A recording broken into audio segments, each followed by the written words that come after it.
show today. Have you ever received a call like this? Hey, it's been a while, so I figured I'd try to catch up with you here.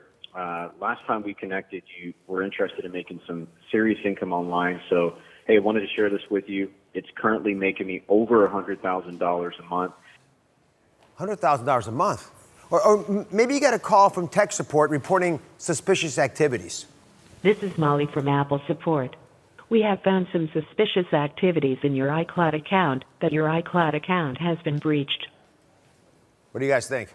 Yeah. We've all gotten those calls. What you just heard, we've all been getting them, were fake calls using real company names in order to scam you.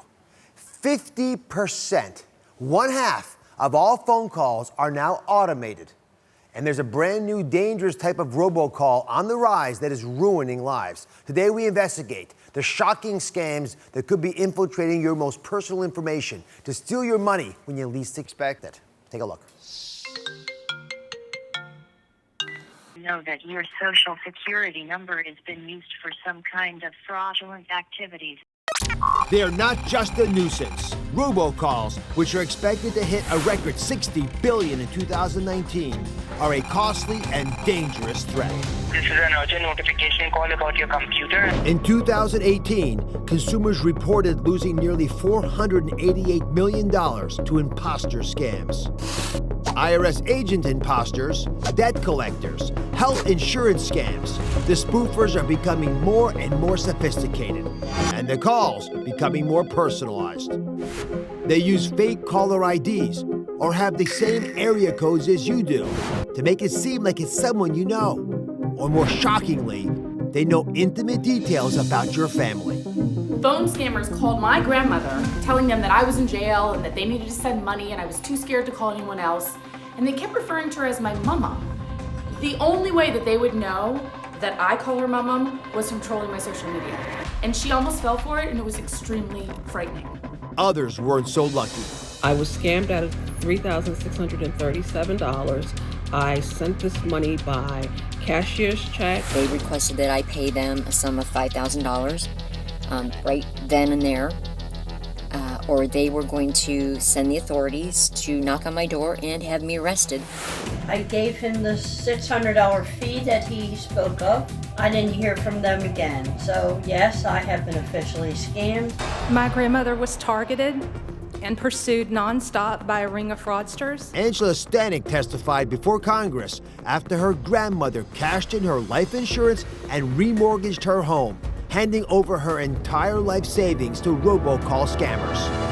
My grandmother died with $69 in her bank account. The reality of her grandmother's mistake was so overwhelming, Angela says it drove her to suicide. It is clear to us that the circumstances that led to her death were caused by these criminals. Angela, who you just saw, joined us now via Zoom. Angela, I'm very sorry for your loss, but I applaud your bravery in speaking out on this scam. Now, you say your grandma believed she was being contacted by the U.S. Securities and Exchange Commission out of Washington, D.C., our nation's capital. Why did she think that? They were using call spoofing technology to manipulate the caller ID to say U.S. Securities and Exchange Commission, also the Federal Trade Commission, and all the phone numbers were coming out of Washington, D.C. And what was the excuse they gave for contacting her? They told her that she had won a very large cash prize and she had to pay the taxes up front. And they were going to facilitate that, and they were going to walk her through the steps to get the taxes paid. And then they were going to deliver this money to her, sort of like a sweepstakes. It's very believable. So your grandma calls you to ask for some money. How much money did she ask for, and did she give a reason for why she needed the money? My grandmother called me about 10 days before she died, and she was very insistent that she had to have money wired to her that day. She needed $6,000. And I asked her what it was for. She told me she was having an eye procedure done. This doctor wanted to be paid up front. I immediately told her, I said, Grandma, let me talk to your doctor on your behalf. Let's get this straightened out. There's no reason why you should have to pay for this up front. We're going to work it out. And she became completely panicked and afraid. So I reassured her. I told her I was going to talk to my father. We were going to work things out. And I did. And she had just borrowed money from him the week before, $11,000. Oh. So for her to now need another $6,000, it was a huge red flag, a huge red flag. So after your grandma's frantic request for money, things took a tragic turn. Can you share with everybody what happened? We got a phone call that she was in the hospital. She lived in Louisiana and we're in Texas. So my mother and my uncle, of course, raced to be with her in Louisiana. They did not get there in time. Unfortunately, she passed away in the hospital, but she took her life.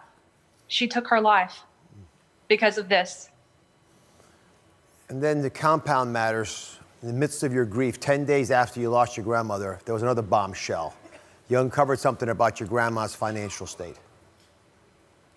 We found, when we started cleaning out her home after her funeral, we found bags full of wire receipts where she had been sending large amounts of money overseas. So it took about 6 years, but Angela finally found out who her grandmother was really wiring the money to. And the truth turned her family's world upside down. Who took advantage of her? This was a call center in Costa Rica. There were 9 individuals involved. She also did a reverse mortgage on her home before she died, and we believe that they walked her through the steps to do that. So after she passed away and there were new owners in her house, they kept getting certified documents in the mail, and it was the Department of Justice notifying her that they had caught the individuals who were scamming her. Thank goodness for the DOJ. So you had a chance to confront one of the scammers in court. What was that moment like for you? So I flew to Charlotte to read my victim impact statement while she was being sentenced. I stood about 10 feet away from her and I explained to her how horrific my grandmother died. And I shared with her how the things that she did led to my grandmother's death and how she had my grandmother's blood on her hands. She's a sick person. And Angela, I thank you for speaking out. Despicable actions. Thank you for bringing awareness. Thank you. All right, so they caught those scammers, but I wanted to find out more about the other fraudsters making robocalls. So I put an investigation squad on the case. Up next, what we uncovered about the lengths scammers will go to and the access they have to you and your family. It's going to shock you. Plus, what you can do to protect yourself from being duped. We are back investigating the new robocalls preying on you and stealing your money. Now, I wanted to find out who was behind the many calls that I get on my phone each day. So I sent Mars Campo from my investigation squad to help track down the scammers. Take a look. Who are these scammers and how do they operate? Before we begin with the legal proceedings, I started my investigation returning a voicemail claiming to be from the Social Security Administration. A busy signal, clearly a spoofed number. These scammers move fast to cover their tracks. I reached out to John Braille at fraud.org, who works on the front lines of fraud prevention. Who are these scammers? Well, the scammers are criminals, and they are often located overseas where they are out of reach of U.S. law enforcement. And how are they operating? Well, they operate out of high-tech call centers where they can generate billions of phone calls. They mask their identity so that your caller ID looks like the call is coming from Social Security Administration or the FBI. And they use sucker lists to target potential victims. How are they so effective at duping people? Well, they create a sense of urgency. They might say something like, the police are on the way, and they want you to send the money before you stop and think about it. And that's exactly how one team of scammers was operating in Fontana, California, when 2 of them were arrested. I spoke with the lead agent in the case, David Campa. This investigation began when a citizen called to report that he was called by a subject to pose as a Social Security Administration officer and demand money from a citizen. The suspect kept the victim on the phone the entire time. The victim went to his bank, eventually Target, purchased the gift cards, and then gave the suspect the gift card numbers over the phone. They were on the phone with him the entire time? Correct. That's another tactic they use. Keep him on the phone so they won't notify law enforcement. The overseas scammers evidently forwarded the numbers directly to the suspects, who were standing by to use them immediately. What did you find after you tracked down the suspects? We located over $1 million worth of Apple products. Well, I'm a scammer from India. Nobody must know who I am. YouTuber Ben Taylor specializes in scams. Well, I have a YouTube channel where I kind of document these scams and how they work. We're really interested in understanding who these people are. Like you and me, they're humans. They have lives and they have families, and many of them come from countries where they live in poverty, and so they resort to scamming. And a lot of them do feel bad about what they do. Recently, Ben Taylor's been posting about his relationship with an overseas scammer who claims he now wants to save victims from being scammed. You're involved in a telephone scam and you need to hang up. Don't send them any money. I don't know. Who should I trust? What can you tell us about this guy that you've been in touch with? He works in a scam call center, and he does it because it's hard to make a living over there. He does realize that, it's not right. So he wants me to kind of educate people, and he's been able to send me pictures of what the call center looks like inside, the scripts that they read. His conscience is compelling him to speak out. And what have you learned from him? Here in the States, we might look at a person who steals bread to feed a starving child and we wouldn't judge him too harshly. Well, that's how these people kind of see themselves. Now, do you think that he would speak to us? This is potentially a multi-million dollar operation. And so he's very, very cautious about who he speaks to. But at the same time, he might be willing to share what he knows. Joining me for our investigation squad is Mark Schiavocampo and security expert Bill Stanton. Bill, you looked into the most common phone scams. Walk us through them. Well, first you have the imposters, right? The imposters will pose as the bank, your insurance company, the IRS. You don't go for that. Then there's business and job opportunities, and they may be talking to you that this is just a job you need. How do they know? Because they're profiling you. Then you'll have tech support. And unfortunately, this happened to me, and I almost pressed the trigger on it, and that little voice told me not to do it. And then you have other opportunities where they'll prey upon you and they'll see the private sweepstakes. If it looks too good to be true, Doc, it usually and probably always is. One of those four things will get us. I'm a tech support fiend as well. I'm panicked. Something's gone down, but you might be worried about the IRS coming after you. So, Mark, explain to me how they know so much about us. They know which of those techniques to target us with so they can make us more vulnerable. Yeah, so there are a couple different techniques that they're employing most commonly. The first up is the spoofing, right? So that's where these scammers can make their number on your caller ID look like it's coming from a legitimate agency. It can look like it's coming from the IRS. They can make it come from a specific area code. That builds in legitimacy because when you answer the phone, you already think you're speaking to someone in a position of authority. Right, area code. Right, everything. Yeah. Now, they know a lot about us. Why is that? We are putting more out there through social media than ever before. I mean, look at this mock-up profile, right? This woman says, Grandma Beth. Now we know how her grandkids refer to her. She says she's retired. She likes to travel. She gives the name of her partner. Yeah, there's Billy. So the scammers are doing all of their research. They're gathering this information and they're using it to convince you that they are legitimate. And the more someone knows about you, the more likely you are to believe them. If you call Bethany Smith and say, Billy's in trouble, help me out, well, they couldn't scam me, especially when the area code is my area code. All right, up next, what are the biggest risks you need to know about right now? I'll be right back. We're back with our investigation into the new robocalls preying on you and your loved ones. Joining me now from our investigation squad is Mark Schiavocampo and security expert Bill Stanton. All right, what are the big red flags that you need to watch out for if you're being called by a scammer? So first off, listen to this audio. To inform you that IRS is filing lawsuit against you. To get more information about this case file, please call immediately on our department number 202-470-2565.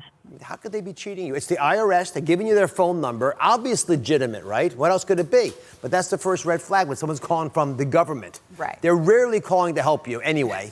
This is especially the case when that's true. Yeah, this is the classic government imposter scam. And the red flag here is the urgency to act now. So getting a call from a government agency is scary. And these scammers are using that fear to bully you into making a bad decision. So what they'll tell you is if you don't comply with their demands immediately, there will be immediate consequences, like police are on their way to arrest you right now. They don't want you to take a step back and think things through. It seems unbelievable now. When it happens to you, it won't be. It's close to touching your soul because they know a lot about you.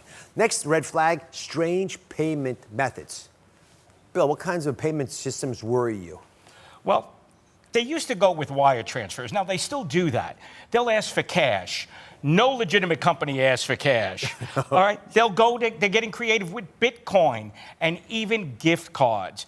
And you know what? We all get caught up in it. They prey upon your fear, but rest assured, no one accepts gift cards as payment. All right. Next red flag, isolation tactics. Why is this so critical for us to watch out for? This is so important because they don't want someone else to interfere with their deception, right? That other person could be the voice of reason. They could ask some probing questions, be a little bit more skeptical. They don't want anyone else involved. So what they're going to try to do is keep you on the phone. That's a way to keep you isolated. And also tell you don't tell anyone. You know, we heard the story about this woman's grandmother. She didn't tell anyone. This was going on for a very long time because if you don't tell anyone, you can be a repeat target. So what are we going to do, Bill? What's the action step? You're getting called directly from sources that panic you. What do you do when you're on the phone? Okay.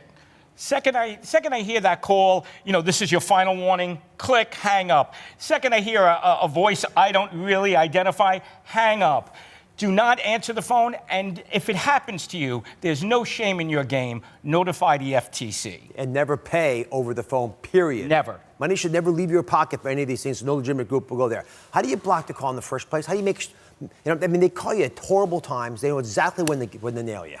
Well, Washington, D.C. is looking to pass a law that will filter the calls before they actually get to you. And currently, there's anti-spoofing apps out there. I have them on my phone myself, and the phone will come through, and it'll immediately go to spam.